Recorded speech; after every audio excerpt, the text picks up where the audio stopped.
Bismillahirrahmanirrahim. Assalamualaikum warahmatullahi wabarakatuh.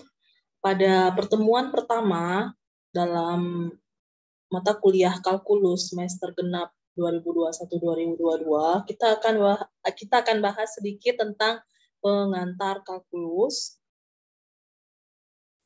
yang terdiri atas sekilas kalkulus serta review terkait fungsi variabel, turunan, dan integral.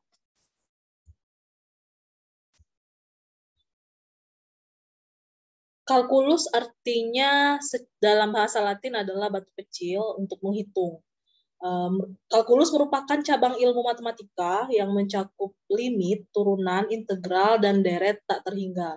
Kalkulus adalah ilmu yang mempelajari perubahan sebagaimana geometri yang mempelajari bentuk dan aljabar yang mempelajari operasi serta penerapannya untuk memecahkan persamaan. Kalkulus memiliki aplikasi yang luas dalam bidang-bidang sains, ekonomi, dan teknik, serta dapat memecahkan berbagai masalah yang tidak dapat dipecahkan dengan aljabar elementer.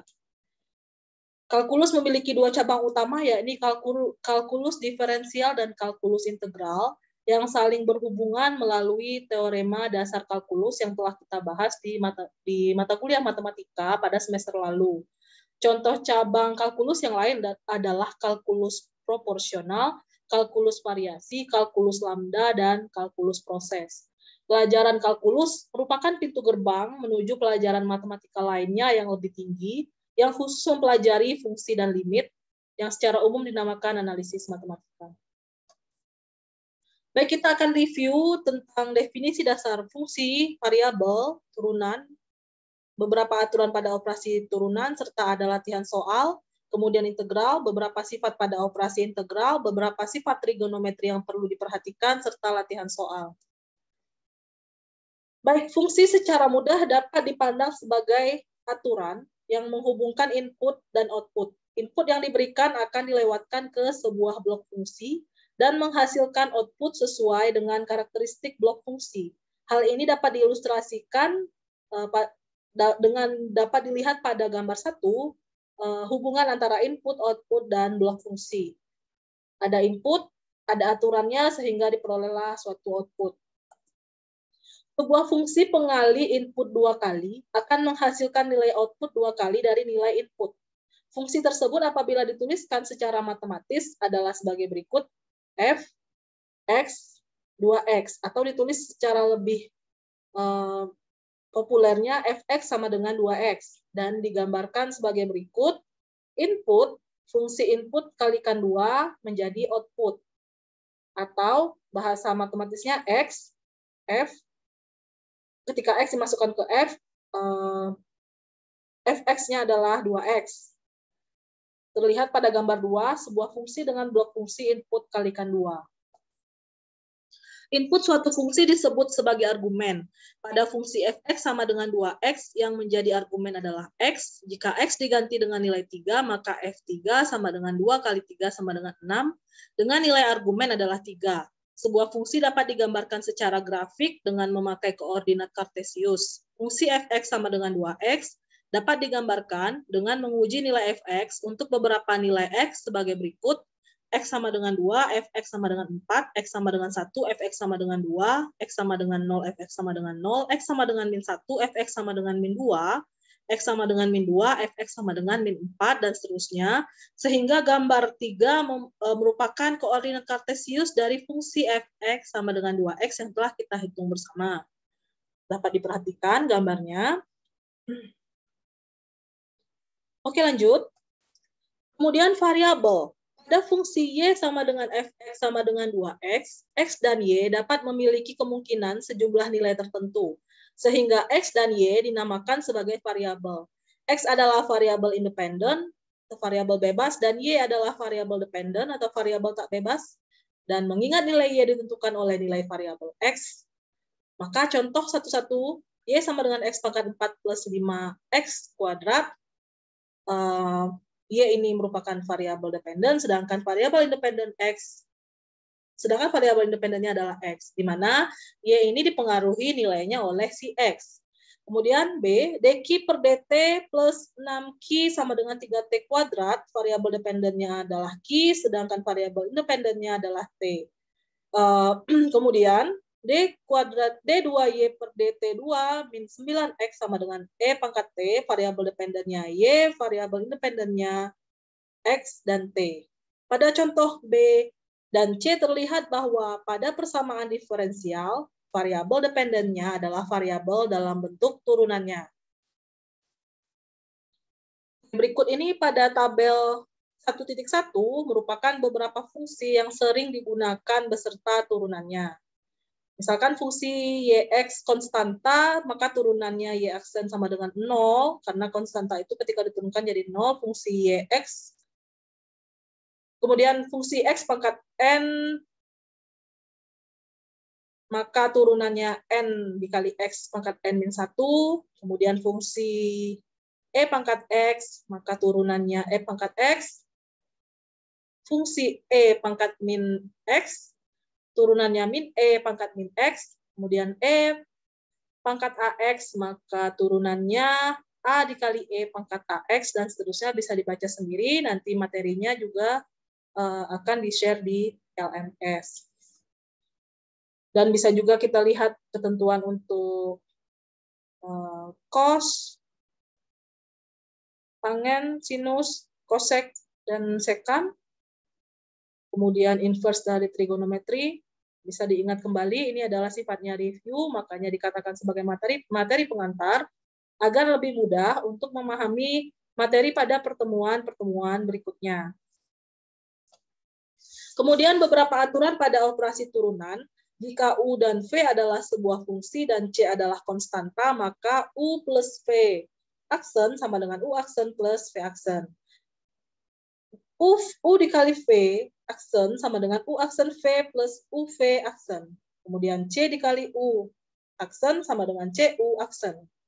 U per V aksen sama dengan U aksen V min U V aksen per V kuadrat. Jika Y sama dengan YZ dan Z sama dengan ZX, maka DY per DX sama dengan DY per DZ dikali DZ per DX. Contoh, carilah turunan dari fungsi Y berikut ini. Y sama dengan X kuadrat plus sin X, maka Y aksen sama dengan DX kuadrat per DX plus D sin X per DX.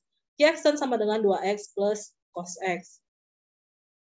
Kedua, Y sama dengan X sin X.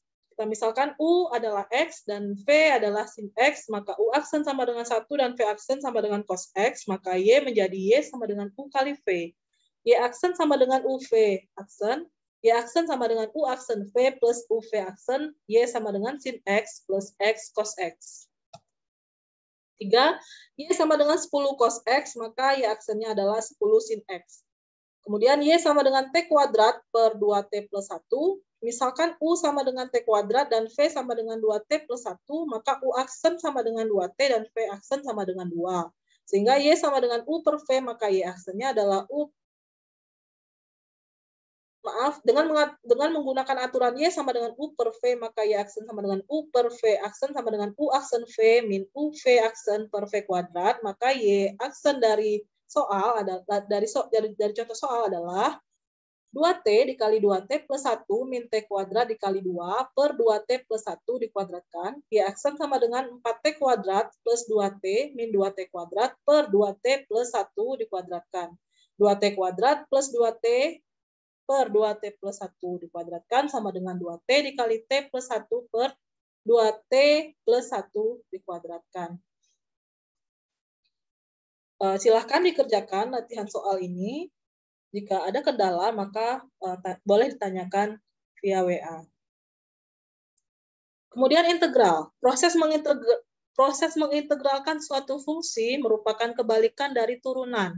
Suatu fungsi fx dapat kita turunkan menjadi dfx per dx. Apabila kita ingin mencari suatu fungsi fx dari turunan atau derivatifnya, maka dinamakan dengan integral. Berikut ini tabel 1.2, beberapa fungsi yang sering digunakan beserta integral fungsi tersebut. Fungsi fx k atau konstanta, maka integral fx dx-nya adalah kx plus c. X pangkat n, maka integralnya adalah x pangkat n plus 1 per n plus 1 plus c, dengan n tidak sama dengan min 1. fungsinya adalah fungsi sama dengan E pangkat X, maka integralnya adalah E pangkat min X plus C. E pangkat min X diintegralkan menjadi min E pangkat min X plus C.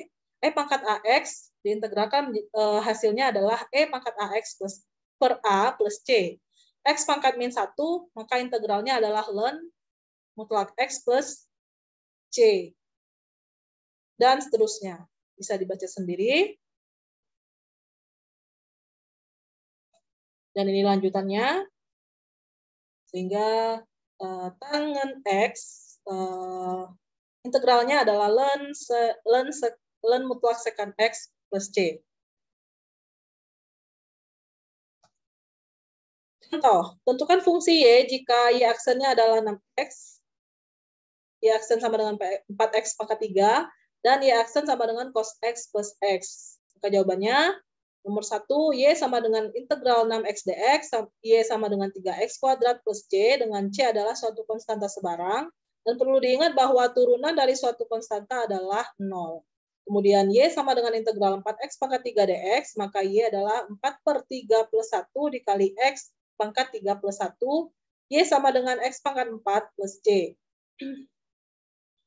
Kemudian Y sama dengan integral cos X plus X dx, maka Y adalah sin X plus setengah X kuadrat plus C. Beberapa sifat pada operasi integral, sifat linearitasnya adalah sebagai berikut. Yang pertama, integral F plus G dx sama dengan integral F dx plus integral G dx. Kemudian yang kedua, integral A F dx sama dengan A dikali integral F dx. Ketiga, integral AF plus BG dx sama dengan A integral F dx plus B integral G dx. Sifat 1-3 dinamakan sifat linearitas. Kemudian sifat keempat, integral U V aksen dx sama dengan U kali V min integral V U aksen dx. Kemudian beberapa sifat trigonometri yang perlu diingat. Sin kuadrat T plus cos kuadrat T sama dengan 1. Cos kuadrat T sama dengan 1 plus cos 2T per 2. Sin kuadrat T sama dengan 1 min cos 2T per 2. Tangen T sama dengan sin T per cos T. Sin 2T sama dengan 2 sin T cos T. Cos 2T sama dengan 1 min 2 sin kuadrat T sama dengan 2 cos kuadrat T min 1 sama dengan cos kuadrat T min sin kuadrat T. Yang ketujuh, tangen kuadrat T plus 1 sama dengan sekan kuadrat T. 1 plus kotangen 2T sama dengan kosekan kuadrat T. Sin A plus minus B sama dengan sin A cos B plus minus sin B cos A. Cos A plus minus B sama dengan cos A cos B plus minus sin A. Maaf, kebalik. Minus plus sin A sin B. Tangen A plus minus B sama dengan tangen A plus minus B per 1 min minus plus tangen A, tangen B. Ini maksudnya ketika dibalik, itu berarti hasilnya adalah misalkan dia plus, maka hasilnya min. Jika dia minus, hasilnya di ruas kanan adalah plus. Ya. Kemudian sifat ke-12, 2 sin A cos B sama dengan sin A plus B plus sin A min B. 2 sin A sin B sama dengan cos A min B min cos A plus B. 2 cos A cos B sama dengan cos A plus B plus cos A min B. Berikut ini merupakan link sumber materi pada pertemuan kali ini. Dan juga ada sumber dari Wikipedia. Demikian. Terima kasih atas perhatiannya. Semoga bermanfaat. Selamat siang. Salam sehat selalu. Assalamualaikum warahmatullahi wabarakatuh.